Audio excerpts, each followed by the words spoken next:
Hey guys, hope everyone's doing well. Here we are at Studio 6 and we're looking at a Studer A827 multi-track recorder.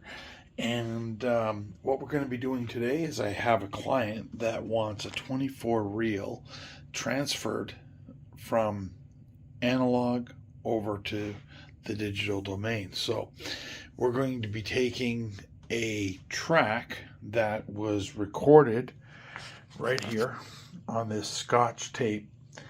It was recorded in 1983. So we're looking at 30 years ago. If you're watching this, it's like 2024. So it's 31 years ago. The great thing about what I love about tape is you can take a tape reel that was recorded back in 1983 or even before that, throw it on top of a 24 track machine, and it's going to play. And I would definitely say, hey, let's try to record something in the year 2024 and let's see if it plays back on a computer in the year 2050, let's say. And I bet you're going to see a incompatible error or something like that. So that's the one thing that's great about tape. You can take a reel of tape, throw it on to a Studer. 30 years from now, it'll still play. So we're going to start by getting this reel loaded up onto the machine. The Studer has already been calibrated. It has been cleaned, and it's good practice to clean your heads and demagnetize after every use. Well, maybe not demagnetize, but definitely cleaning every use for sure. All right, so let's get this thing started. Let's put this reel of tape on the spool. Let me get this here. I'm doing this with one hand, actually. There we go. Okay. Okay, you don't want to get that too tight. You don't want to crack that. So this tape has been recorded with tails out, meaning that, right, tails out, the beginning of the song is right around there on the inner part of that spool. So we got to get everything from this tape, this reel, I should say, over to the take-up reel. Now let's just talk about how to load the tape onto this machine. So I always make sure I'm in unload. So I'm hitting that button right there. And it's pretty straightforward stuff. So we're going to go around here. We're going to go that way. So around there. And we're going to come up this way, around that one. So you see, so there's the tape path. We're going around there, across there, behind here. And then from here, we're going to go right across the heads. And we're going to do the same thing on the other side. Just get some more slack. There we go. And we're going to do the same thing. Now, when the take-up reel, what we're going to do here is we're just going to do a couple turns. Let me get that around. It's pretty hard with one holding the camera and doing one hand here. Okay, so I'm doing a few turns. Okay, so now as I turn this one, you can see this automatically turns. So we're getting some good tension there. Okay, so there we go. Okay, we're going to close up the tape guard. We're going to hit stop. That locks up the machine. So we're going to take everything from this reel and we're going to put it over here because it has been stored tails out. All right, so let's rewind it.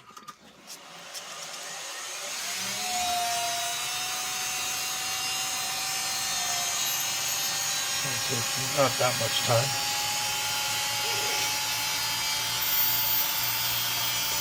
Now the machine starts to slow down. It senses it's getting to the end of the reel.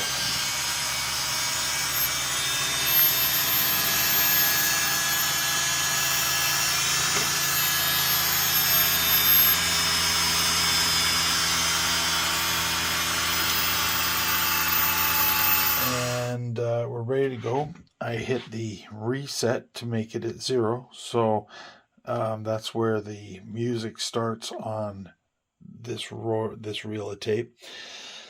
So we're going to hit play. We're going to see what we got on here, and we're going to see what channels or what tracks across the 24 has music on this.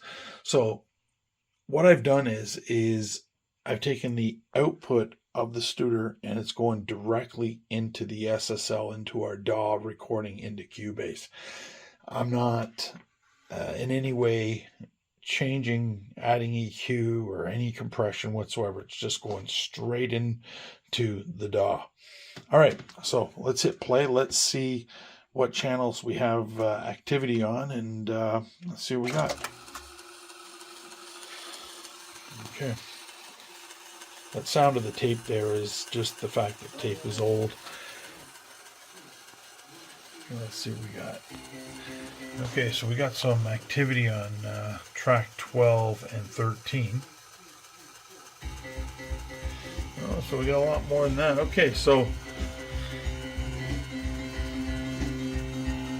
we got quite a lot there. Still nothing happening over here on 17, 18, 19. All right. So what we're going to do from here is we're going to go over to the DAW, and we're going to see that those tracks are hitting. And again, like I said, we're not going to change anything. We're not going to boost up the dB or decrease anything. We're just doing a mere copy right from the tape right into the DAW.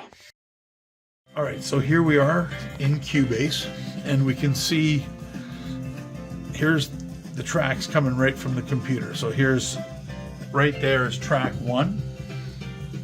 Right there. There's 1, 2, right? So we're going to go right out to 24.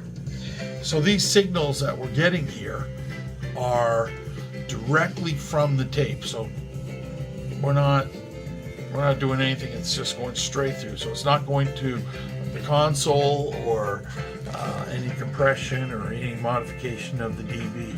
It's exactly a true replica. So from here, what we're going to do is we're going to go back to the Studer. We're going to rewind the tape back to 0 to the beginning. And for those wondering, this is 15 IPS, so 15 inches per second the tape is going across the heads, which gives you a very nice bump in the low end versus 30 IPS, which is, you don't get that little bump as much in 30 IPS. All right, so we're going to get this thing ready to record, and we'll see where we are from there.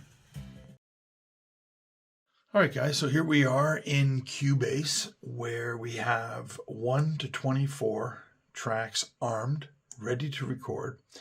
And the objective here, like I said, is just to copy the entire tape and do this transfer successfully. We are transferring it into a WAV format at 96K 32-bit, very high resolution. So I'm just making sure that we are recording all 1 to 24 tracks. Even if there's nothing on the track, we're doing a full replica of the tape. So let's get started. Looking at our Studer, we're at 0. So from here, it's just a matter to hit record on Cubase, hit play on the Studer, and we are in business. All right, so here we go. I hit play. Okay. So we're hearing something here. Let's bring up the mixer to check the levels. Here we go. Okay. So we're going to see a lot of activity in these channels here. Here we go. All right. So like I said, we're not changing anything of it. This signal that we're hearing is going straight from the tape right into the DAW, and we're not changing any of the levels. We're not EQing, no compression, nothing like that. Just straight right into the DAW. Okay. if I look across, track 14 right out to 18 right now has no activity, this area here. Okay? And I checked the tape as well, the VU meters, we got nothing happening there either. So we're recording it anyway, just in the event of something does pop up. Alright, so let's let this thing record, and I'll come right back and show you guys the result, how it sounds off the computer.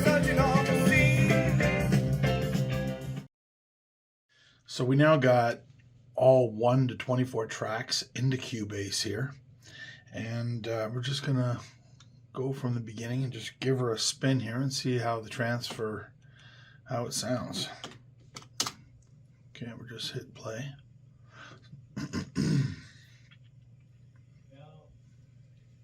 Rolling on 1. 1, 2, 1, 2, 3, 4. Steve's listening a little slower. 1, 2, 1, 2, 3, 4.